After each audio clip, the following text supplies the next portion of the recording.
Bismillahirrahmanirrahim. Assalamualaikum warahmatullahi wabarakatuh. Innal hamdalillah nahmaduhu wa nasta'inuhu wa nastahdihi wa nastaghfiruh wa natubu ilayhi wa na'udzu billahi min syururi anfusina wa min sayyiati a'malina. Man yahdihillahu fala mudilla lahu wa man yudlil fala hadiya lahu. Ashhadu an la ilaha illallah wahdahu la syarika lahu wa ashhadu anna Muhammadan abdullahi wa rasuluh arsalahu Allahu basyiran wa nadhira wa da'iyan ila Allahi bi'idhnihi wa sirajan munira. Allahumma subhanak la ilma lana illa ma 'allamtana innaka antal alimul hakim wa la hawla wa la quwwata illa billahil aliyyil azim. Allahumma rabbishrah li sadri wa yassir li amri wahlul 'uqdatam min lisani yafqahu qawli. Allahumma arzuqna al-fahma wal 'ilma fahman nabiyyin wa hifzal mursalin warzuqna al-hikmata wal 'aqla wa faqihna fid din wa 'allimna at-ta'wil. Allahumma la sahla illa ma ja'altahu sahla wa anta taj'ala kulla huznin idza syi'ta sahla. Allahumma tamim lana nurana wa tamim lana bi kulli khairin ya arhamar rahimin. Amin ya rabbal alamin. Amma ba'd. Muslimin dan muslimat yang dirahmati lagi dikasihi oleh Allah Subhanahu wa ta'ala, segala puji dan syukur kita panjat ke hadrat Allah Subhanahu wa ta'ala. Semoga rasa syukur kita yang membawa makna kita suka ataupun kita seronok, membawa makna kita rasa berpuas hati dan kita rasa setuju dengan setiap perkara yang telah dianugerahkan oleh Allah Subhanahu wa ta'ala. Apalah makna kita sebut kita bersyukur, akan tetapi kita tidak berpuas hati dengan apa yang Allah bagi kat kita. Bila Allah kenakan kita dengan sesuatu musibah, Allah kenakan kita dengan sesuatu penyakit, kita tak setuju, kita tidak rasa seronok dan kita tidak berpuas hati. Maka apa maksud kita sebut kita bersyukur kepada Allah? Oleh yang demikian, tuan-tuan, sahabat-sahabat yang dirahmati lagi dikasihi oleh Allah, marilah sama-sama kita memahami, memahami dengan sebenar-benar maksud kita bersyukur kepada Allah Subhanahu wa ta'ala. Semoga kita diberi kejayaan di dunia dan di akhirat insya-Allah. Baik muslimin yang dirahmati dan dikasihi, pelajaran kita malam ni kita insya-Allah kita baca ayat terakhir surah Al-Baqarah. Selepas ni maknanya mungkin kuliah yang akan datang kita akan masuk ataupun kita akan cuba untuk kita belajar ataupun kita faham bermula ayat pertama surah Ali Imran. Surah yang Allah nisbahkan kepada Nabi Musa AS. Tapi Allah tidak sebut nama Nabi Musa.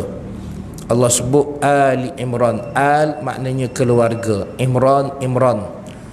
Imran tu bapa kepada Nabi Musa AS. Imran bin Musa bin Imran. Dicerita keluarga, walaupun ayat ni ataupun surah tu dia sebut keluarga Imran, dia bukan cerita adik-beradik Nabi Musa. Tak, dia cerita tentang Nabi Musa sahaja.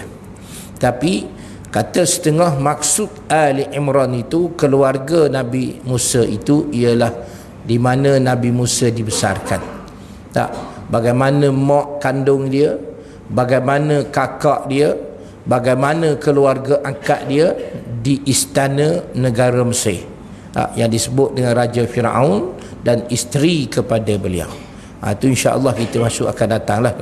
Cuma malam ni kita nak baca, kita nak sebutnya ialah ayat terakhir, iaitu ayat 285 dan ayat 286 surah Al-Baqarah. Lepas ni habislah tuan-tuan. Baik muslimin dan rahmati dan dikasihi sekalian, ayat ni ramai orang kita hafal tak? Sebab duk baca tahlil, nak buat jadi amalan, baca sebelum tidur dan sebagainya. Banyak keistimewaan, kelebihan yang disebut di dalam hadis Nabi sallallahu alaihi wasallam berhubung dengan sesiapa yang baca, sesiapa yang mengamalkan ayat ini, dua ayat ini.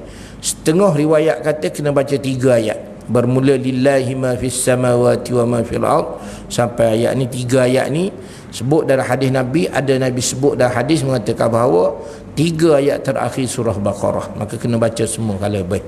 Baik muslimin dan rahmati sekalian, di sebelum kita melihat maksud ayat yang kita nak baca ini, marilah sama-sama kita mengambil sedikit sedikit kemuliaan ataupun sedikit keberkatan dengan kita membaca ayat-ayat ini tuan-tuan. Kita baca sama-sama tuan-tuan ya.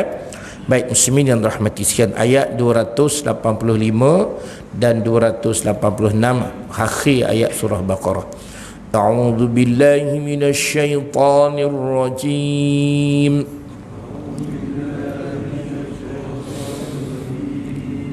آمن الرسول بما أنزل إليه من ربه والمؤمنون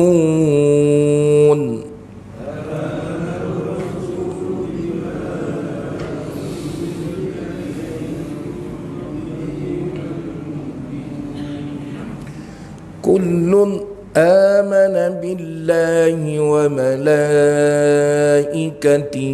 وكتبه ورسله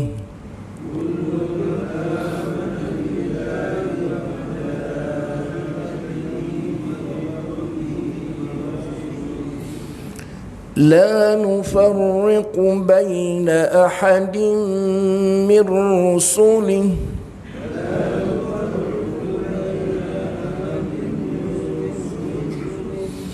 وقالوا سمعنا وأطعنا غفرانك ربنا وإليك المصير.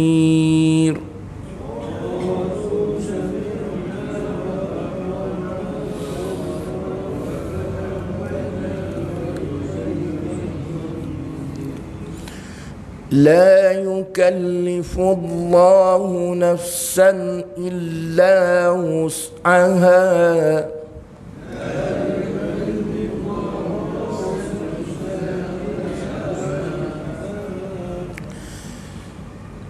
لها ما كسبت وعليها ما اكتسبت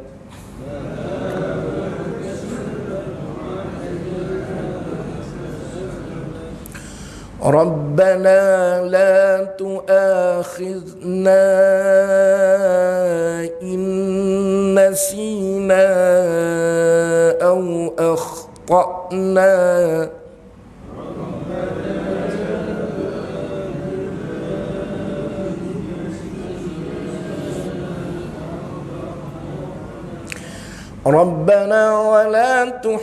ربنا ولا تحمل علينا إصرا كما حملته على الذين من قبلنا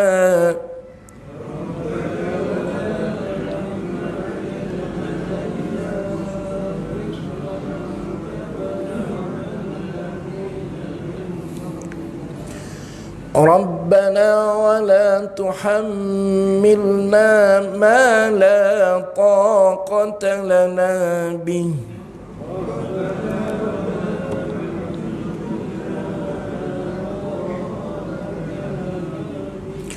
wa'fu 'anna waghfir lana warhamna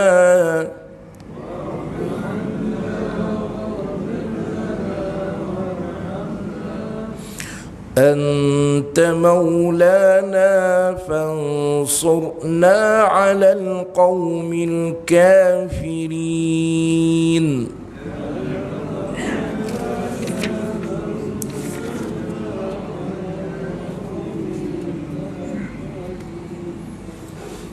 Sadaqallahul Azim. Muslimin yang dirahmati dan dikasihi oleh Allah Subhanahu wa ta'ala, secara rumus dua perkara besar Allah nak sebut, nak cerita kepada kita. Pertama, Allah sebut dan cerita berhubung dengan keimanan dan keimanan kepada apa yang dibawa oleh Rasul alaihi salatu wassalam, kepada apa yang dinyatakan oleh baginda Nabi, Nabi-Nabi dan Nabi kita Muhammad sallallahu alaihi wasallam. Yang kedua, ayat yang ke-286 fokus kepada nak cerita bahawa kita manusia diperintah ataupun disuruh oleh Allah Subhanahu wa ta'ala melakukan kebaikan dan ketaatan. Semoga kebaikan dan ketaatan yang kita lakukan itu memberi natijah ataupun membawa kita kepada kebahagiaan di dunia. Sebab bila kita buat baik, tak ada orang yang buat baik ni dia akan rasa serabut dah dunia ni tuan. Yang duk rasa serabut tak tenang ialah mereka yang tak buat benda baik. Jadi bila seseorang buat benda baik, hidupnya tenang, hidupnya akan harmoni. Allah Subhanahu wa ta'ala sebut di dalam Al-Quran, man amila salih min zakarin aw unsa wa huwa mu'min. Tak sampai akhir ayat Allah sebut man. Allah tidak sebut dia ni mesti seorang tok guru, dia mesti seorang nabi ataupun dia seorang ustaz, penceramah ataupun sebagai dia imam, dia penghulu, dia perdana menteri ataupun dia pembesar. Tak. Man dia panggil dalam bahasa Arab ismun nakirah. Isim nakirah maknanya satu perkataan yang digunakan untuk menyatakan sesuatu itu secara umum. Jadi siapa-siapa sahaja, tak kira siapa, dia jantina, lelaki ke perempuan, kanak-kanak, muda, orang dewasa, orang tua, orang sakit, orang tak sakit, orang orang yang besar, orang kecil, tak ada jawatan, tidak ada jawatan, mereka buat apa? Amila salih, mereka buat benda baik. Benda baik ni tuan-tuan, tidak ada benda yang lebih baik daripada benda buat yang Allah suruh. Tak ada. Sembahyang Allah suruh, tak ada benda lebih baik daripada sembahyang, tuan-tuan. Kalau ada orang kata benda sembahyang tu lebih baik daripada solat, orang tu bohong. Tak. Tidak ada benda baik daripada benda yang Allah suruh, seperti orang yang berpuasa, orang yang berzakat. Tak ada. Dari sudut harta, tidak ada benda yang lebih baik daripada memberi sumbangan, benda yang Allah suruh. Tak. Allah sebut dalam Al-Quran, innal ladzina yunfiquna amwalahum fi sabilillah. Bagaimana Allah SWT sebut, gambarkan dengan kebaikan mereka yang menginfakkan harta dia. Bagaimana Allah SWT sebut orang yang buat benda baik lain. Tak, orang yang berpuasa, orang yang mengerjakan kebaikan-kebaikan sebagaimana diperintah oleh Allah SWT. Oleh itu, tuan-tuan dan puan-puan, muslimin dan muslimat, ibu ayah yang dirahmati sekalian, kena letak dan kena tanam. Kena letak dan tanam dalam diri kita, dalam hati sanubari kita, dalam ingatan kita, bahawa tidak ada suatu perkara yang mulia kita buat selain daripada perintah Allah. Tuan-tuan baca Quran mulia tak? Ya. Sebab Allah suruh. Tapi kalau baca Quran kerana orang suruh, tidak mulia. Walaupun ada orang kata mulia, tak. Kita buat solat, kenapa solat? Sebab Allah suruh. Antara perkara mulia yang perbuatan kita buat tapi tidak nampak pada mata kasar, iaitu beriman kepada Allah. Ini susah sikit ni tuan-tuan. Bukan susah macam mana. Sebab Nabi sebut dan kita pun tahu, beriman kepada Allah dan beriman kepada Rasul tidak boleh mengatasi benda lain. Tak. Nabi sebut dalam hadis, banyak hadis Nabi kata beriman kepada Allah, beriman kepada Rasul itu benda yang pertama. Tidak ada benda lain lebih utama. Kita ni tuan-tuan, bukan nak sebut beriman kepada Allah apa. Sembahyang ni bukan benda beriman dah. Beriman juga kena percaya dengan perintah Allah. Tapi kita solat ni tuan-tuan, adakah solat itu yang pertama, yang utama, ataupun kerja-kerja lain yang lebih utama? Masa tak bertembung dengan benda apa-apa, ya sembahyang itu utama. Bertembung dengan benda lain, sembahyang duduk nombor 3, sembahyang duduk nombor 14, tak tahu. Buat kerja lain dulu, habis urusan lain baru sembahyang. Nak baru kita solat. Yang duduk galik orang kita kata tengok nonton TV, rancangan TV. Yang duduk galik dengan kerja, yang duduk galik dan duduk macam-macam. Maka kalau kita tanya, adakah kita letak Allah dan Rasul yang pertama? Sudah tentu mereka akan kata Allah dan Rasul. Tapi dari sudut praktikal, dari sudut amalan, dari sudut perbuatan, adakah kita letak Allah utama dulu? Kita mengabdikan diri, sembah Allah dulu, kita salat dulu, baru kita selesai kerja. Ataupun kita selesaikan kerja kita, baru kita jumpa Allah. Ini antara perkara yang payah tuan-tuan. Sebab itu ayat dia sebutnya amanar rasul. Rasul telah beriman, Nabi kita Muhammad telah beriman kepada Allah bima unzila ilaihi min rabbih. Wal mu'minun, dan orang-orang beriman juga kullun, semua amana billah, semua beriman dengan Allah, wa malaikatihi wa kutubihi, beriman dengan para malaikat, beriman dengan kitab-kitab yang diturunkan, wa rusulihi, dan rasul-rasulnya. Secara ijmal kita beriman kepada Allah. Allah Esa, Allah tidak berbilang. Allah bersifat dengan kullu kamalin yaliqu bi jalalihi. Kita beriman dengan Allah Subhanahu wa taala yang bersifat dengan segala sifat sempurna. Segala sifat yang menunjukkan sempurnanya Allah, segala sifat yang menunjukkan Allah itu layak bagi Allah, sifat yang layak bagi Allah. Kullu kamalin, setiap kesempurnaan maka itu bagi Allah. Kita tidak ada yang sempurna. Kita kullu naqsin. Kita setiap perkara yang kurang.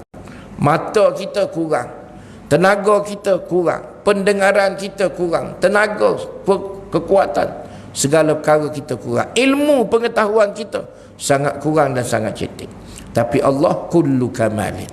Kita beriman dengan Allah Subhanahu wa taala bahawa Allah tidak mempunyai sifat-sifat yang menyebabkan Allah itu bersifat dengan kurang. Ma yastahilu, apa yang mustahil bagi Allah, ma yustahabu, ataupun yang harus bagi Allah. Kita beriman dalam pelajaran tauhid kita beriman begitu. Apa yang wajib, sifat-sifat wajib bagi Allah.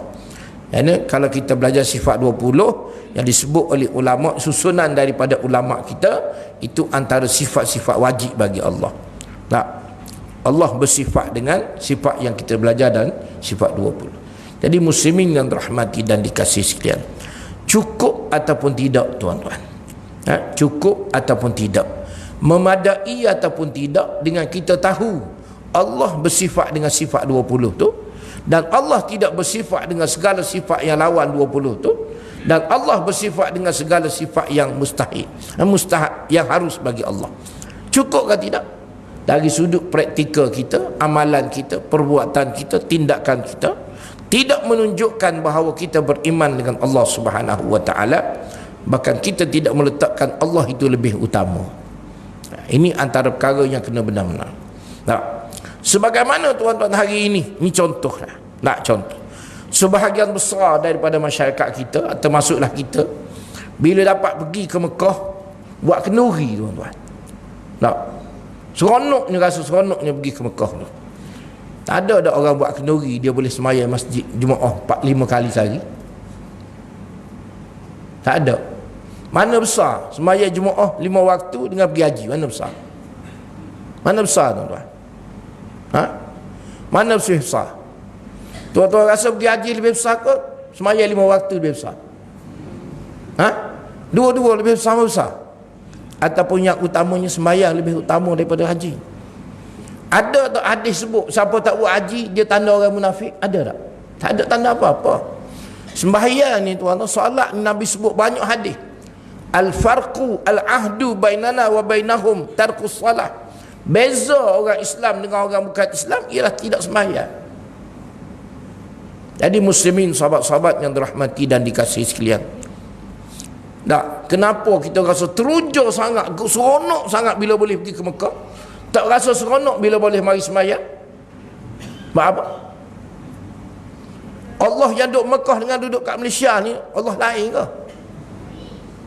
Kau sebab rumah dia, sebab boleh masuk Masjidil Haram, boleh masuk Masjidil Haram, Kaabah, masa-masa seronok. Adakah kita seronok kerana Kaabah? Adakah kita seronok kerana Masjidil Haram, kerana nama tempat ataupun nama benda? Ataupun kita beribadat, seronok beribadat ni kerana duduk? Kenapa tuan-tuan? Jadi kalau seronok kerana Allah, kenapa tak seronok mari sembahyang sini? Seronok sembahyang Mekah je. Seronok bila pergi Mekah sembahyang, siap selfie apa lagi, boleh tawaf Kaabah. Nak buat sila, tak ada masalah. Kenapa? Adakah Allah itu sama? Allah tak sama? Ataupun apa yang membezakan dia? Hanya tempat. Kalau kita beribadat kerana Kaabah, kerana Masjidil Haram, betul tak?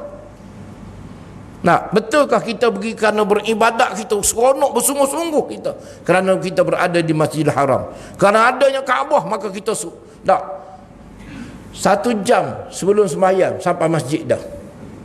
Sini lepas kamat pecah apa kali dah tukar mikrofon speaker ni, amplifier tukar apa kali dah, tak dengar-dengar, tak mari-mari pasal dah. Kalau bahasa kasarnya begitu tuan-tuan. Sebab apa? Apa matlamat kita sebenarnya? Apa matlamat kita sebenarnya? Dalam kita sebut kita beriman ni tuan-tuan, nak cerita iman ni, sebenarnya apa? Ini cuba tanya masing-masing. Pergi ke Mekah, sanggup bayar sekarang ni pergi haji ni, nak pergi haji ni. Yang tak boleh pergi haji dengan asasah, cuba lagi dengan yang dipanggil furada, atau lepas dipanggil mujamalah. Visa saja 30-40 ribu dah kena bayar. Tak apa, janji boleh pergi. Ni mari masjid kita yang duduk kat taman ni tak kena bayar 1 sen pun. Ada nazir minta bila siapa masuk masjid kena bayar 5 sen, bayar RM1, tak. Tapi sebab apa tak mari tuan-tuan? Sebab apa tak rasa teruja? Sebab apa atau kenapa kita tidak rasa seronok untuk beribadat kepada Allah Subhanahu wa taala? Apa masalah dia sebenarnya? Masalah bukan di tempat, bukan masalah pada benda, masalahnya ialah apa yang ada, ma waqara fi qalb, apa yang ada pada hati kita. Kenapa kita tak seronok sini sedangkan Allah yang esa, Allah yang satu, tujuan pergi ke Mekah, Allahu ghayatuna juga, Allah lah matlamat kita. Habis tu kalau mari sini takkan nak suruh AJK masjid puji kita, tak. Ialah matlamat kita mengabdikan diri kepada Allah Subhanahu wa taala. Jadi muslimin yang dirahmati dan dikasihi oleh Allah Subhanahu wa taala, Allah sebut dalam ayat ni, la nufarriqu baina ahadin min rusulih, Allah tidak bezakan di antara rasul-rasulnya. Maknanya kita kena beriman kepada rasul itu sama je. Kita beriman kepada Nabi kita Muhammad sallallahu alaihi wasallam, sama juga sebagaimana kita kena beriman, kita kena percaya, kita kena yakin dengan nabi-nabi, rasul-rasul yang lain, yang 24 orang lagi. Begitu juga sepatutnya kita kena beriman, kita kena percaya. Kalau kita sembahyang, kita solat di Masjidil Haram, kita solat di Masjid Nabawi, ada kekuatannya. Kenapa kita tidak rasa kekuatan solat semasjid kita? Adakah di sana rumah Allah, di sini bukan rumah Allah? Di sana tak ada AJK, sini ada AJK. AJK kat kita ni macam-macam ragam, pening kepala. AJK Masjidil Haram, kita tak kenal. Kita tak kenal siapa AJK dia, mana tahu. Pernah pergi tanya siapa nazir macam tu, siapa pengurus dia, tak boleh tanya. Pergi semaya masuk, tak ada siapa kata apa. Sekarang mesti haji atau sebelum ni nak pergi dulu bebas tawaf, nak tawaf kat mana semua boleh berlaku. Sekarang ni tawaf kat bawah tak boleh, kecuali orang yang buat ihram saja. Orang yang buat umrah ataupun pakai ihram tak boleh. Tapi masalah juga tuan-tuan, ada ustaz kata tak boleh. Sebab apa? Risau. Andai kata tuan-tuan bukan buat umrah, pakai ihram, tawaf kat situ, tiba-tiba mati. Tiba-tiba mati. Nak mandi, nak kapan dengan apa tu? Orang tak tahu tuan-tuan niat benda. Orang yang pakai ihram kerana umrah tidak boleh kapan kecuali kat ihram dia je. Habis kita bukan kain ihram, kita pakai ihram bukan kerana umrah, kerana nak tawaf itu je. Kalau mati nak amal tak kapan? Apa hukum tak kapan tu? Siapa yang berdosa? Banyak soalan pula tuan-tuan. Jadi payah tak? Masalah kita kata siapa yang bertindak tu? AJK masjid lah tu buat tu, bukan orang Malaysia lah. Kalau orang Malaysia buat undang-undang beraturan, tak. AJK masjid, pengurusan masjid dia lah tu buat. Tidak boleh tawaf kecuali orang yang pakai ihram bagi lelaki. Nak tawaf sunat naik ke atas nu tuan-tuan, satu pusingan paling-paling tidak 15-20 minit kita berjalan kaki. Kalau kat bawah 20 minit dah boleh separuh dah nak habis dah kan tawaf tu. Setengah jam paling lama atalah nak setengah jam tamat dah tawaf kat bawah. Ni 20 minit baru satu pusingan, nak habis 7 pusingan. Tua lah kan. Puah ketuk lutut lah kan, puah ketuk lutut. Jadi kalau tuan-tuan yang ada duit nak tawaf sunat, naik tingkat 2, bayar skuter 60-70 rial, naik skuter tawaf, tak sakit lutut, tak sakit apa. Tapi kena bawa duit, sakit duit dah pula masalah. Sekali tawaf 70 rial.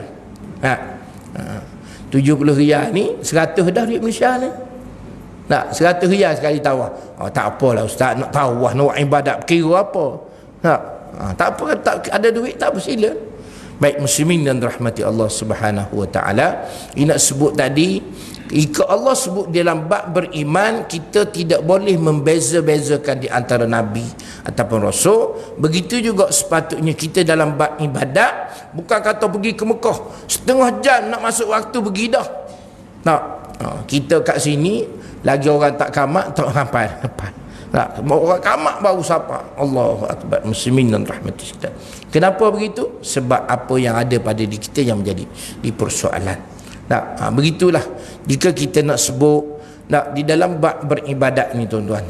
Bagi orang lelaki mungkin hari Jumaat hari tu dengar khutbah. Tajuk apa bang khutbah hari tu bang? Khutbah hari Jumaat semalam. Tajuk apa? Tak ingat dah. Tajuknya ialah korban. Sunnah berkorban. Tuan-tuan dan puan-puan, saya bukan nak cerita korban semua tu. Nabi Ibrahim, Allah suruh sembelih anak. Kita ni bukan Allah suruh sembelih anak, sembelih lembu, kambing. Kalau suruh sembelih anak, taubat memang tak buatnya. Suruh sembelih kambing berpayah. Kalau Allah kata, "Wahai Syukri, aku perintahmu sembelih anakmu tu." Ya Allah, anak aku ni. Ya Syukri, sembelih kambing, sembelih hari raya. Tak ada duit. Bagaimana nak sebut keimanan kita dengan Allah?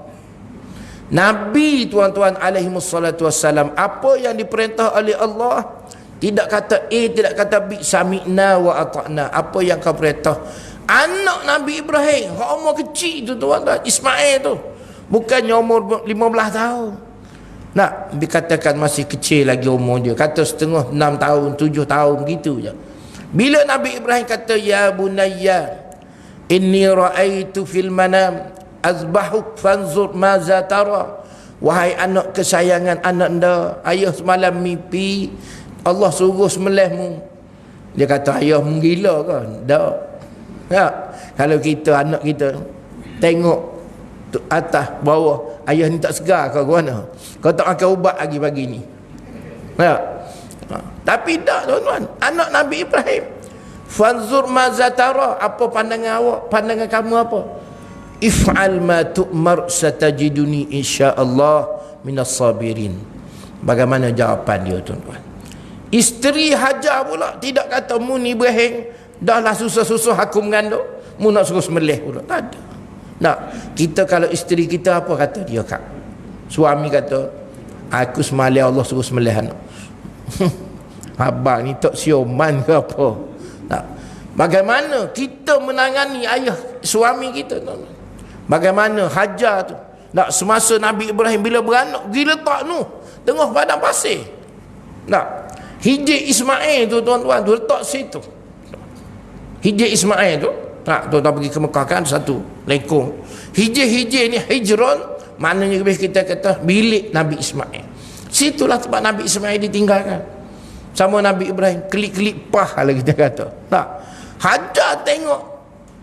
Bila Nabi Ibrahim jauh, Nabi Ibrahim ni tak sampai hati, jalan jauh baru paling tengok. Tak sampai hati tuan-tuan, nak anak tengah panas pasir-pasir, tidak ada apa-apa. Bukan kata ada kedai macam kita sekarang ni, ada kedai kopi, ada kedai jual nasi biryani, ada kedai Bangla, ada kedai Pakistan. Dulu tak ada apa-apa. Pokok kurma pun tak ada kat Mekah tuan-tuan. Bukan kata dulu, sekarang ni pokok kurma tak ada Mekah tuan-tuan. Mekah ni kurma ada tu sama ada daripada Taif luar ataupun daripada kawasan-kawasan yang subur di persekitaran Tanah Arab ni tuan-tuan. Jadi muslimin dan rahmati dan dikasih sekalian, nak sebutnya bagaimana keimanan kita. Kita belajar semua, bukan tak tahu itu tuan-tuan, bagaimana seorang Nabi berhadapan dengan perintah Allah. Kita ni Allah perintah suruh mari solat pun payah dah tuan-tuan, nak tinggal dapur rumah tu. Bukan nak suruh buat benda lain. Allah perintah suruh kita solat berjemaah ni tuan-tuan. Solat berjemaah ni bukan suruh, bukan Tok Imam suruh, bukan Sultan Agung, Allah yang suruh perintah solat supaya berjemaah ni tuan-tuan. Nak atas solat berjemaah ni kita nak tinggal periuk nasi kat dapur. Allahumma salli ala Muhammad. Dah tahu dah dekat waktu solat, tak payahlah bergula lagi, masak lagi, tunggulah. Tapi kita tu dah tuan-tuan muslimin dan rahmati Allah Subhanahu wa taala.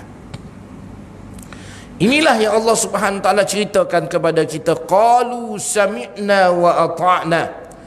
Qalu, mereka berkata. Siapa mereka? Para nabi dan para rasul. Para nabi dan para rasul salafus salih, mereka kata apa? Sami'na, kami dengar, kami ikut dan kami taat perintah Allah. Sebagaimana cerita Nabi Ibrahim tadi. Nabi Ibrahim alaihi salatu wassalam ni tuan-tuan, beberapa kali, bukan kata masa dia letak anak dia di goda, semasa dia diperintahkan sembelih anaknya Ismail tu, Iblis datang menggoda gitu tuan-tuan. Kata setengah riwayat, Hajar dan Ismail dan Ibrahim bersama anaknya Ismail tu, Nabi Ibrahim bila dia pergi merawat anak dia, bawalah berjalan nak tengok ke persekitaran. Dan berlaku semasa dia berjalan tu, Iblis ni, syaitan, nak suruh Nabi Ibrahim jangan sembelih anaknya. Dia kata Nabi Ibrahim tak makan, tak lepas. Maka itulah jadi tempat melontar tu tuan-tuan. Tempat melontar tu tempat lontar yang besar di mana Nabi Ibrahim mula-mula lontar. Nabi Ibrahim lontar syaitan, Iblis. Dia kata bismillah, Allahu akbar, pum, dia balik. Syaitan lari. Pergi pula kat tempat Nabi Siti Hajar, isteri dia. Juga goda, tak saya anak, macam-macam helah dia bawa supaya ni Hajar menghalang Ibrahim daripada sembelih anaknya. Maka Hajar juga ambil batu balik. Kita usta. Gitulah sampai yang ketiga, Nabi Ismail pun tuan-tuan. Bila Iblis kata, mu seorang anak, betul kau mu taat kepada ayahmu ni? Macam-macam lah dia buat helah supaya Ismail dengar, ambil anak batu, baling dia juga. Itulah yang kita jumrah yang paling kecil. Jamratus sughra, yang tuan-tuan pergi menunaikan ibadat haji melontar. Kalau tuan-tuan pergi umrah tak ada melontar, dia melontar tempat lain. Kalau pergi umrah ni selepas buat tawaf, selepas sa'i, selepas bercukur, dia pergi melontar di kedai-kedai pakaian, beli jubah, beli tasbih, itu melontar kat situ. Itu melontar di jamrah dia kat situ. Jamrah jubah, jamrah pakaian, jamrah buah kurma dan sebagainya. Baik muslimin yang dirahmati dan dikasihi oleh Allah Subhanahu wa taala. Jadi para nabi mengajar, Allah ajar kita, dan kita perlu ikut contoh para nabi tuan-tuan. Bagaimana kita perlu juga menyatakan bahawa apa yang diperintah oleh Allah, sami'na, yang kita telah dengar, yang kita telah tahu, yang kita telah faham, dan kita sedar bahawa itu perintah daripada Allah, perlu kita katakan bahawa ata'na, kita juga taat, kita juga patuh. Sebagaimana hari ini, kenapa tuan-tuan solat, tuan-tuan dengar, tuan-tuan tahu dan tuan-tuan faham satu perintah daripada Allah Subhanahu wa taala supaya kita salat. Aqimus salah, Allah sebut dalam Al-Quran. Tak dirikan solat. Kerana ayat tu, kita pun solat. Kita pun menaikkan ibadat solat kepada Allah Subhanahu wa taala. Tak. Jadi muslimin yang dirahmati dan dikasihi Allah Subhanahu wa taala, di perkara pertama berhubung dengan keimanan kepada Allah Subhanahu wa taala ini, kena betul-betul biar benar-benar tuan-tuan kita beriman kepada Allah, dan kalau boleh sedaya upaya biarlah kita menunjukkan keimanan kita kepada Allah ini dengan kita meletakkan perintah-perintah Allah itu yang lebih utama, yang pertama dan utama. Baik muslimin yang dirahmati dan dikasihi oleh Allah Subhanahu wa taala. Kemudian cerita kita yang kedua, ayat 286 ini, Allah Subhanahu wa taala sebut dengan la yukallifullahu nafsan illa wus'aha. Nah, Allah tidak membebankan kamu nafsan. Allah tidak membeban, la yukallifullah, la yukallifu, tidak membeban. Allah tidak membebankan satu-satu nafsan, mana-mana jiwa, mana-mana manusia, kecuali wus'aha, apa yang dia mampu. Cerita dia sebenarnya tuan-tuan, cerita sebenar ayat ni diceritakan bahawa para umat-umat terdahulu, umat-umat terdahulu tuan-tuan, ada 3 benda, 3 perkara. Nak buat tak mampu ni tuan-tuan, kalau kita hari ni nak sembelih kambing pun tak mampu dah. Umat dahulu, pertama bila mereka nak bertaubat, mereka kena bunuh diri mereka. Siapa nak bertaubat kena bunuh.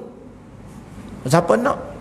Kita nak berkorban sembelih kambing pun takut dah. Takut apa? Takut habis duit. Tak, takut tak ada duit, takut duit tak ada. Sedangkan kita yakin, tuan-tuan dan puan-puan, disebut oleh para ulama, berkorban ni ialah satu-satu daripada perkara, jika tuan-tuan ada apa-apa masalah, masalah antara suami isteri, masalah dengan anak, masalah tempat kerja, berkorban dengan menyembelih binatang ternak itu dengan niat semoga Allah selamatkan kita daripada masalah. Nak buat tuan-tuan. Bukan kata buat ni, Allah ustaz saya tak makan, tak nak makan daging, tak apa, tak payah, bui kat orang, sedekah orang belakang, tak nak, ambil sikit sebagai ambil, sebagaimana disuruh oleh agama supaya kita ambil makan. Tak, saya nak makan macam mana ustaz, darah tinggi, macam-macam semua tinggi belakang orang, tak apa, tak, makan sikit, ambil sebagai tafaul, keberkatan daripada korban tu tuan-tuan. Baik, yang kedua, kalau kita nak suruh taubat kena bunuh diri. Kita hari ni tuan-tuan nak suruh taubat, nak suruh baca istighfar pun malah. Nak suruh taubat dengan bunuh lagi malah. Tak ada orang taubat. Nah, umat dahulu nak bertaubat kena bunuh diri. Yang kedua, umat dahulu bila mereka nak apa dia tuan-tuan?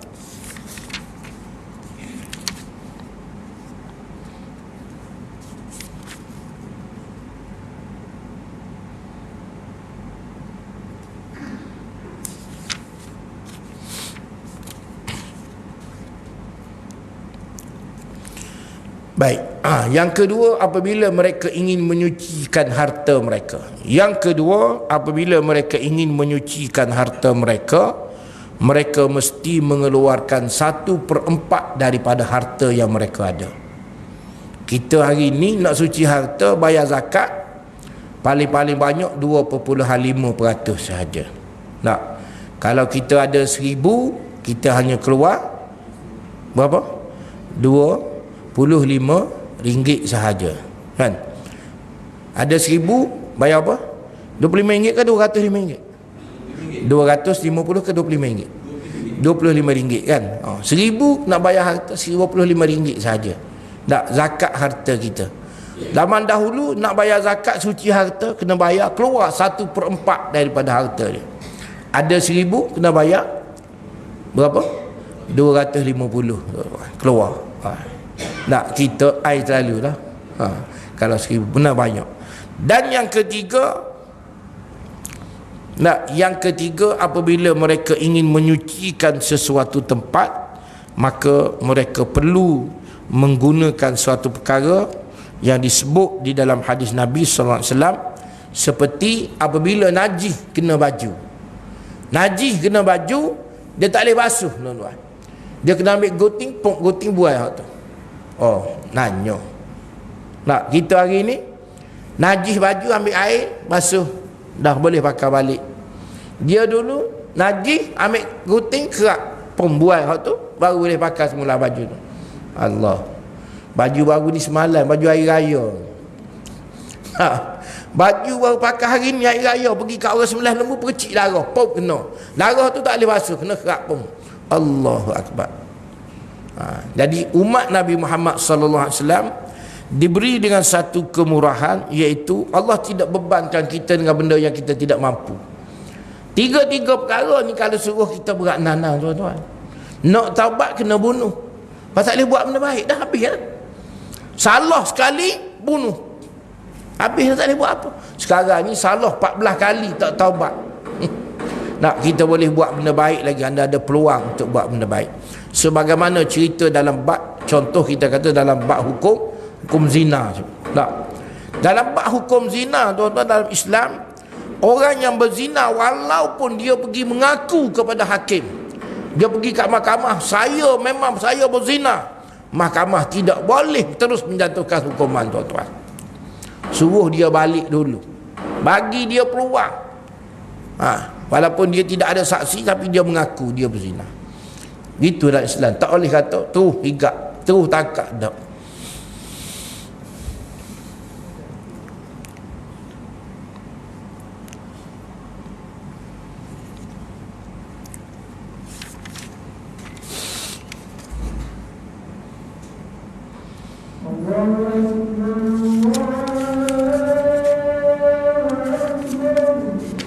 Allahu akbar.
Allah.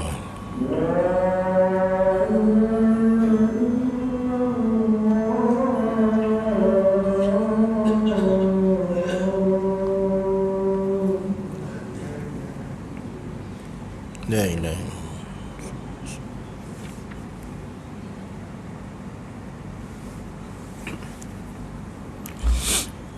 Okey, baik muslimin dan rahmati lagi dikasihi oleh Allah Subhanahu wa taala. Jika umat-umat terdahulu dibebani dengan perkara-perkara yang secara zahirnya tidak mampu untuk dilaksanakan dengan baik, tuan-tuan. Tak, macam kita sebut tadilah, bagaimana kalau nak bertaubat kena bunuh diri, nak sucikan harta bukan sikit kena keluarkan zakat 1/4 daripada harta. Kemudian nak cucikan pakaian yang terkena najis bukan dengan basuh tapi dengan potong tempat yang kena najis tu, tuan-tuan. Nah, ini antara perkara yang Allah sebut. Maka Allah sebut kepada kita, laha ma kasabat wa 'alaiha maktasabat. kepada sesiapa yang taat dengan perintah Allah, mampu buat benda yang Allah perintah, dia akan memperolehi kebaikan-kebaikan sebagaimana yang dilakukan. Laha ma kasabat wa 'alaiha ma katasabat. Kepada kita, makna kita akan diberi pahala ganjaran kebaikan di atas apa yang kita lakukan, wa 'alaiha, dan ke atas jiwa manusia, atas seseorang itu apa yang mereka lakukan dengan keburukan. Maknanya mereka akan ditimpa dengan dosa-dosa ataupun masuk ke dalam neraka Allah Subhanahu wa taala. Dan perkara ini tuan-tuan, ayat ini Allah Subhanahu wa taala sebut di dalam hadis Nabi, di mana ketika turunnya ayat 184 yang kita baca terdahulu, sebahagian daripada sahabat Nabi ishtadda, rasa berat, rasa beban, rasa berat dengan sembahyang, rasa berat dengan puasa, rasa berat dengan mereka kena berjihad, bersedekah dan sebagainya. Maka olehnya demikian Allah Subhanahu wa taala turunkan ayat amanar rasul. Dia kata anzalallahu hadhihi al-ayah wa la nutiquha. Allah turunkan ayat amanar rasul, mereka rasa ayat ni berat. Nak beriman dengan rasul, nak beriman dengan Allah dan rasul, apa yang dibawa oleh nabi dan rasul, mereka rasa berat, tuan-tuan. Tak. Ini orang dahulu, kita pun begitu juga sebenarnya, tuan-tuan. Nak sembahyang ni kadang-kadang kita rasa Allah susahnya. Nak puasa berusaha. Sebab apa? Sebab masalah keimanan. Kemudian Rasulullah SAW bersabda, aturidun an taqulu kama qala ahlul kitab min qablikum sami'na wa asayna. Maka Nabi tanya sahabat-sahabat, adakah kamu semua mahu aku katakan kepada kamu bahawa kamu ni sama sebagaimana orang-orang dahulu yang terdiri daripada bijak pandai ahli kitab? Mereka berkata sami'na, mereka tahu dan mereka dengar apa yang diperintah oleh Allah, tetapi asayna, mereka tak buat satu pun. Maka olehnya demikian sahabat-sahabat ni pun bila Nabi kata begitu, mereka qalu sami'na wa ata'na. Tidak, kami dengar, kami tahu dan kami taat, kami patuh. Ghufranaka rabbana wa ilaikal masir. Maha suci engkau pengampun, yang maha pengampun wahai Tuhan kami, wa ilaikal masir, dan kepada kamulah tempat kembali. Bila Nabi sebut begitu, sahabat-sahabat takut, tuan-tuan. Nabi kata, adakah kamu semua ni nak aku kata kamu ni serupa, kamu ni sama macam orang-orang jahiliah dulu, zaman Nabi-Nabi dulu? Mereka ni kata sami'na wa asayna. Apa yang Nabi bawa kepada mereka, mereka dengar, mereka tahu, mereka faham, tapi mereka tidak taat. Zaman Nabi Nuh bagaimana? Zaman Nabi Ibrahim bagaimana? Zaman Nabi Musa, zaman Nabi Ayub, bagaimana semua tu? Mereka dengar tak apa yang Nabi mereka bawa? Dengar, tapi mereka tidak taat, tuan-tuan. Jadi kita hari ini kita dengar belaka juga. Kita dengar tentang salat, kita dengar tentang beriman, kita dengar tentang agama, kita dengar tentang kebaikan, kita dengar semua. Tetapi adakah kita taat, kita patuh, ataupun kita tidak taat, kita juga tidak patuh sebagaimana umat terdahulu. Jadi muslimin yang dirahmati dan dikasihi sekalian, sebagai ringkas kepada kuliah malam ni, maka saya sebut ayat terakhir ni dengan ayat Rabbana la tuhammilna, Rabbana la tuakhidna in nasina aw akhtana. Saya nak sebut pada tuan-tuan, bermula daripada Rabbana la tuakhidna ini, tuan-tuan, saya harapkan tuan-tuan jadikan ini sebagai antara doa yang tuan-tuan baca setiap hari, setiap kali lepas sembahyang. Kalau orang kata ijazah bagi kebenaran, tak apa, ambil tuan-tuan. Jadikan ayat ini sebagai doa, baca setiap kali lepas solat.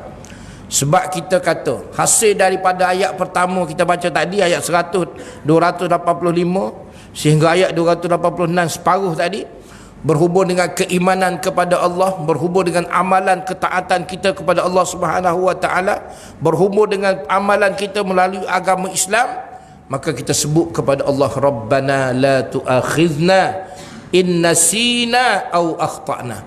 Rabbana, wahai Tuhan kami.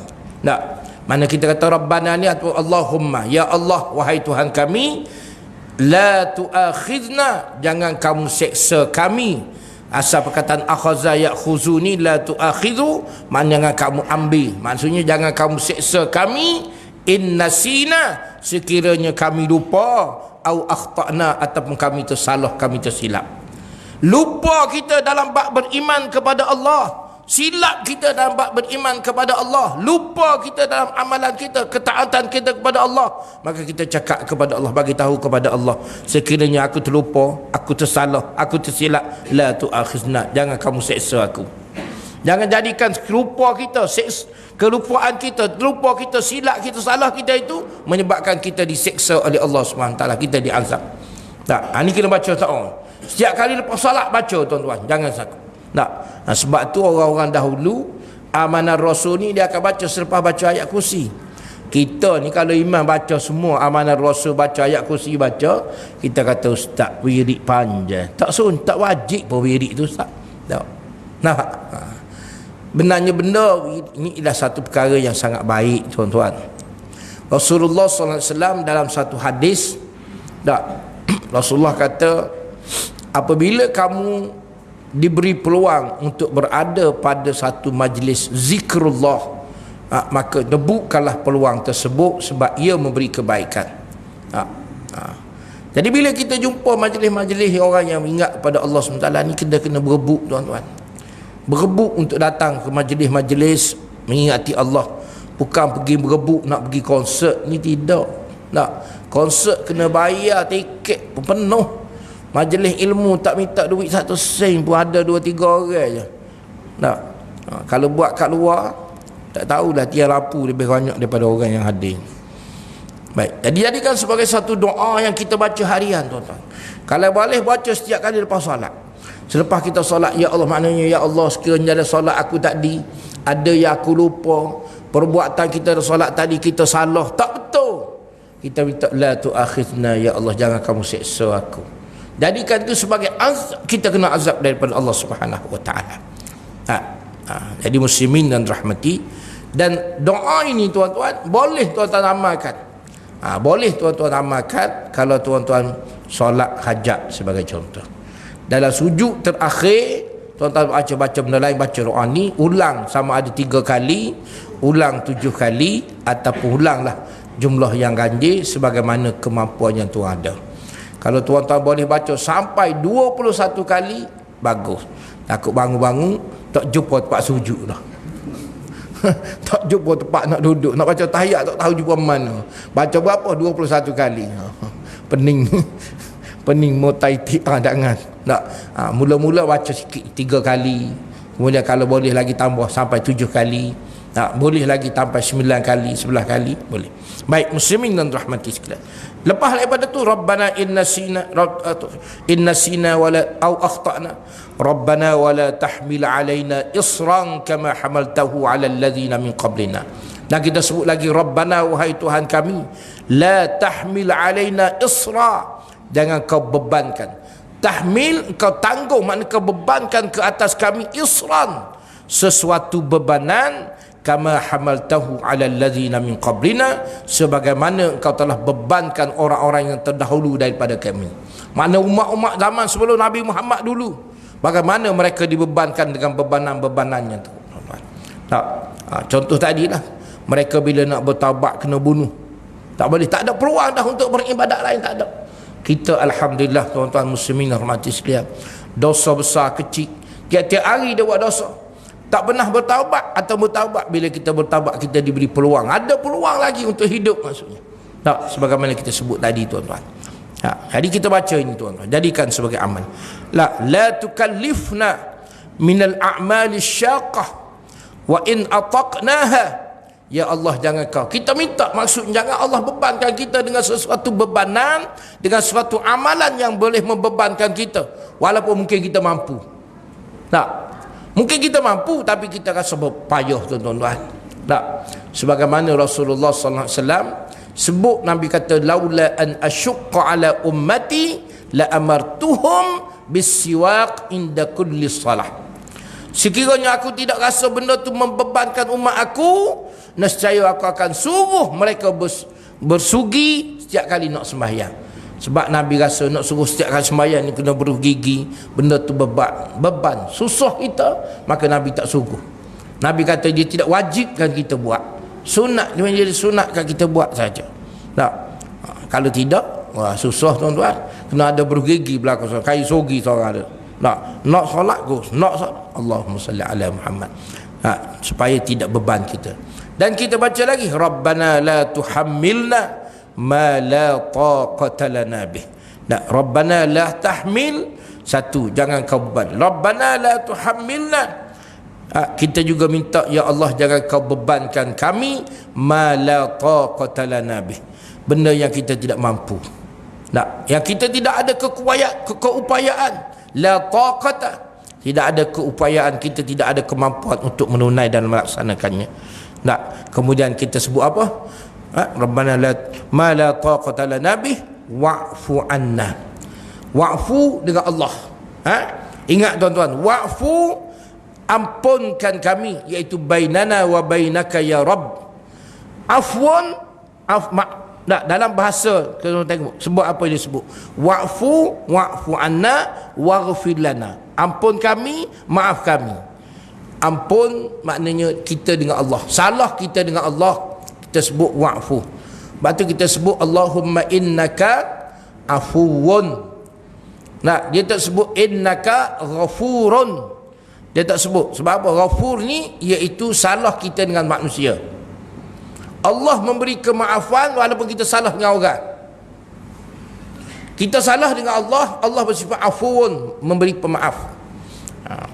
Dia kata wa'fu anna fima bainana wa bainaka mimma ta'lamuhu min taqsirina wa zulalina. Kita minta Allah ampun kita, Allah maaf kita, salah kita dengan Allah. Salah kita dengan Allah, kita beriman dengan Allah tadi. Beriman ni kita macam mana? Kita beriman kan salah dengan orang lain, kita beriman mana salah dengan Allah, maka kita minta Allah ampunkan kita. Wa'fu anna waghfir lana, dan kita minta Allah juga ampunkan kita, maafkan kita. Fima bainana wa baina ibadik fala tuzhiruhum ala uyubina wa a'malina al-qabihah. Kita minta Allah beri juga pengampunan kepada kita, kita salah dengan orang lain, dengan manusia, dan antara benda besar salah kita dengan manusia, la tuzhiruhum, Allah tidak nyata, Allah tidak tunjuk kepada sesiapa pun salah kita dengan sesiapa. Kita kata ke orang, kita buat kat belakang, ada Allah tunjuk? Tak tahu, tak ada siapa. La tuzhir ala uyubina, keaiban, kelemahan kita ataupun kerja perbuatan kita yang qabihah, yang tidak betul yang kita lakukan, adakah Allah tunjuk? Tak. Jadi kena baca. Sebab tu saya sebut, tuan-tuan dan puan-puan, sahabat-sahabat semua, amalkan doa ini setiap kali lepas sembahyang. Bagus sangat ni doa. Jika tuan-tuan amalkan dalam salat boleh, ketika sujud baca doa boleh, jadikan ia sebagai doa. Okey. Kemudian akhir sekali kita sebut, bila Allah ampun, Allah maaf kita, salah kita dengan Allah, Allah ampun, kesilapan kita dengan manusia juga Allah ampun, maka kita kata warhamna, maka kami jadikanlah kami orang yang kau kasihi. Maksud apa dia tuan-tuan?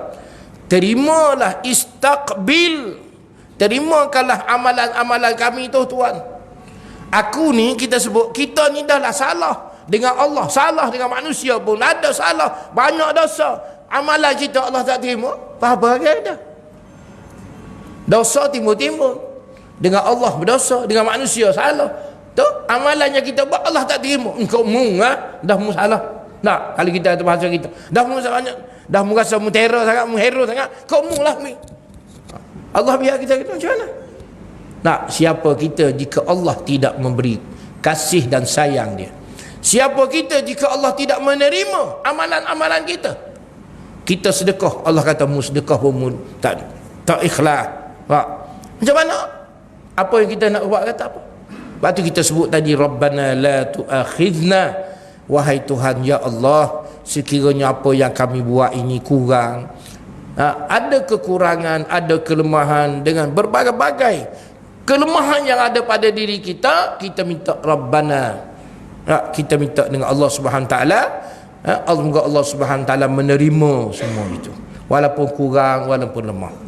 Dan dalam keadaan kurang itu, janganlah pula kita duduk tahan dengan kurang itu sampai bila. Dah tahu kita ni kurang, kita ni lemah, tambahkanlah sikit ilmu, baikikanlah sikit. Ni tidak nak berasa duk pandai belaka dah.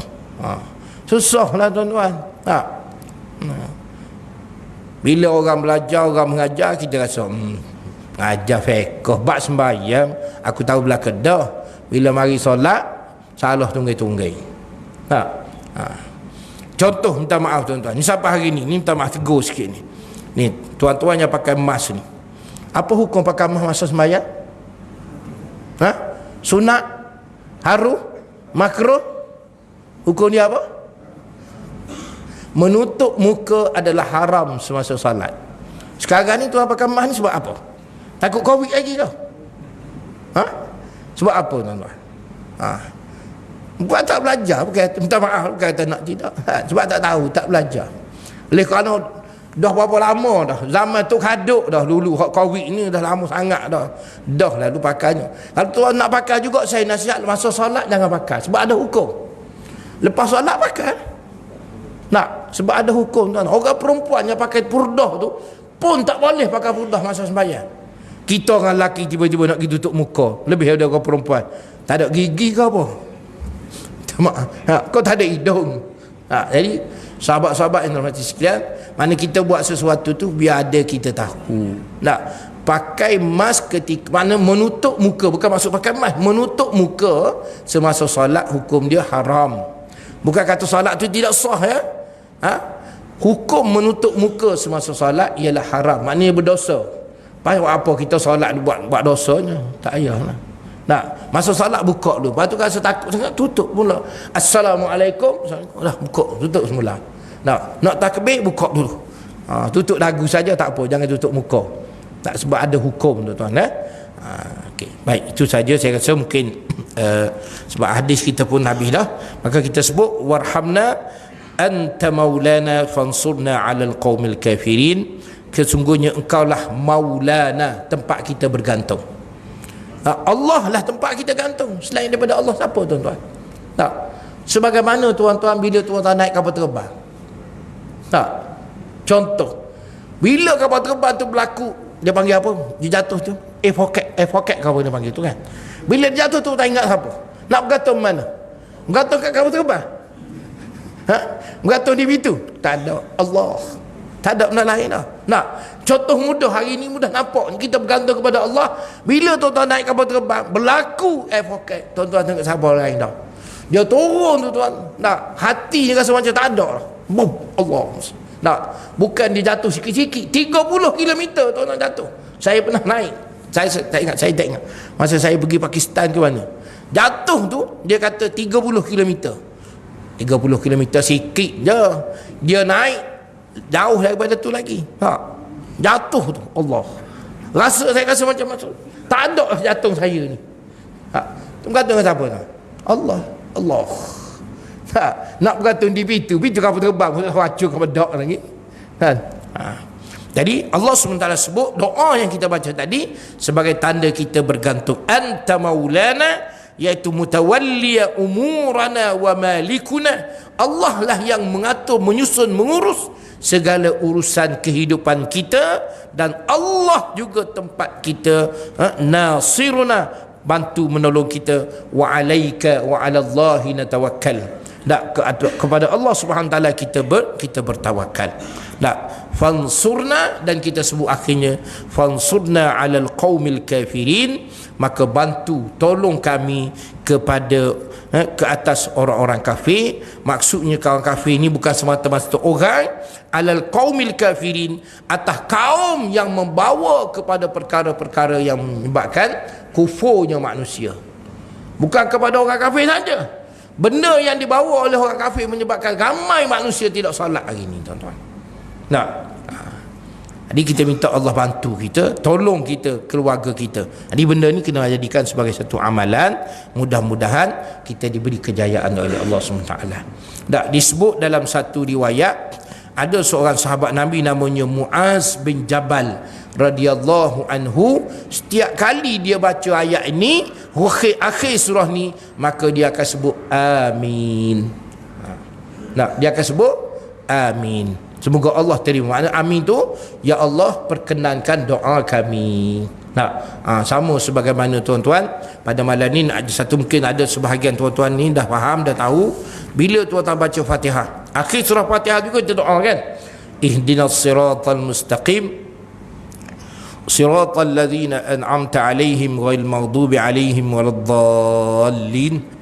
Tak, sebelum tuan-tuan baca amin, tuan-tuan masuk selitkan satu doa untuk ibu ayah tuan-tuan. Sebab kalau tuan-tuan baca satu hari setiap kali lepas baca Fatihah, maksudnya 17 kali tuan-tuan doa kepada ibu ayah tuan-tuan dalam salat. Nah, bila sebut waladdallin, rabbighfirli wali walidayya, baru sebut amin. Dan sunat bagi imam solat ni, bila dia sebut amin, dia kena berhenti. Tak sunat sebenarnya kita baca waladdallin amin, tak sunat. Dia waladdallin sunat berhenti sekejap. So berhenti sekejap tu sebut rabbighfirli wali walidayya amin. Jadi kalau tuan-tuan sebut berlafaz pun rabbighfirli ni dia bahasa doa, tapi jangan sebut kuat lah. Nah, kalau boleh tak payah sebut kuat-kuat. Kalau sebut kuat secara jahat pun rabbighfirli wali walidayya amin. Mana bukan saja kita minta Allah tunjuk kita jalan yang benar, lurus, ihdinas siratal mustaqim, kita juga minta Allah ampunkan dua ibu bapa kita. Setiap kali solat satu hari ada 17 rakaat, 17 kali kita baca Fatihah, so 17 kali kita doa kepada ibu ayah kita. Kalau lepas sembahyang, paling baca doa 5 kali je sehari tuan-tuan. Setiap kali sembahyang pun ada solat sunat, lagi tambahlah doa kepada kedua ibu bapa. Boleh jadikan sebagai amalan. Mungkin tuan-tuan nak bagi duit tak mampu, tuan-tuan, ustaz saya sedih rasa, kenapa masa ayah saya hidup saya tak sempat nak bagi duit, nak berjasa pada. Okey, jasa sekarang, doakan kepada mereka. Dan apa yang tuan-tuan buat, doakan kepada mereka. Jadi doanya rabbighfirli wali walidayya, pendek je, tak payah panjang-panjang.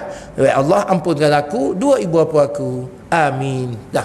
Okey, yang baik datang daripada Allah Subhanahu wa taala, yang kurang dan lemah daripada kekurangan kelemahan diri saya, minta ampun dan maaf. Masa pun dah lebih 10 minit tuan-tuan daripada jam 9. Okey, insya-Allah ada masa ketika kita jumpa lagi pada kuliah ataupun siri-siri pengajian kita bincang tentang ayat-ayat suci Al-Quran Karim. Insya-Allah kali yang akan datang kita akan masuk atau mulakan dengan tafsir ataupun cerita tentang surah Ali Imran, berhubung dengan kisah Nabi yang paling banyak sekali Allah cerita dalam Al-Quran, ialah cerita tentang Nabi Musa alaihissalam. Di dalam surah Ali Imran ni banyak kisah-kisah, cerita-cerita berhubung dengan Nabi Musa, insya-Allah. Okey, sekian, wabillahi taufiq wal hidayah. Assalamualaikum warahmatullahi wabarakatuh. أعوذ بالله من الشيطان الرجيم. بسم الله الرحمن الرحيم. الحمد لله رب العالمين، والصلاة والسلام على رسوله الأمين وعلى آله وصحبه أجمعين. اللهم ارزقنا الفهم والعلم والحكمة والأقلام. اللهم علمنا ما ينفعنا وانفعنا بما علمتنا وزدنا علما والإيمان وتقربنا إليك يا رب العالمين. اللهم اجعلنا من الذين يستمعون القول فيتبعون أحسنه، واجعلنا من الذين أنعمت عليهم من النبيين والصديقين والشهداء والصالحين وحسن أولئك رفيقا. Ya Allah, ya Tuhan kami, ampunkanlah dosa-dosa kami, dosa kedua ibu bapa kami, dosa guru-guru kami, dosa mereka yang bersama dengan kami, ahli keluarga kami, anak isteri kami, dan dosa yang kami lakukan dengan sengaja ataupun tidak sengaja. Ya Allah, Kau sucikan hati sanubari kami daripada segala dosa dan noda. Kau buka pintu hati kami, Kau lapangkan dada kami, Kau tenangkan akal fikiran kami, dan Kau curah ke dalam sanubari kami ilmu pengetahuan yang membawa kepada keberkatan dan kebaikan hidup dunia kami, agar iman kami bertambah, ketakwaan kami semakin teguh dan kukuh, ketaatan, kepatuhan dan perhambaan kami semakin meningkat, dan kami diberi kejayaan di dunia hingga ke akhirat yang lebih besar dan hakiki, bersama dengan para nabi dan rasul alaihi wassalatu wassalam, bersama dengan para siddiqin, syuhada dan salihin, wa hasuna ulaika rafiqa. Wa sallallahu ala Muhammad wa ala alihi wa sahbihi ajma'in, walhamdulillahi rabbil alamin. Qabbalallahu. Allahu akbar.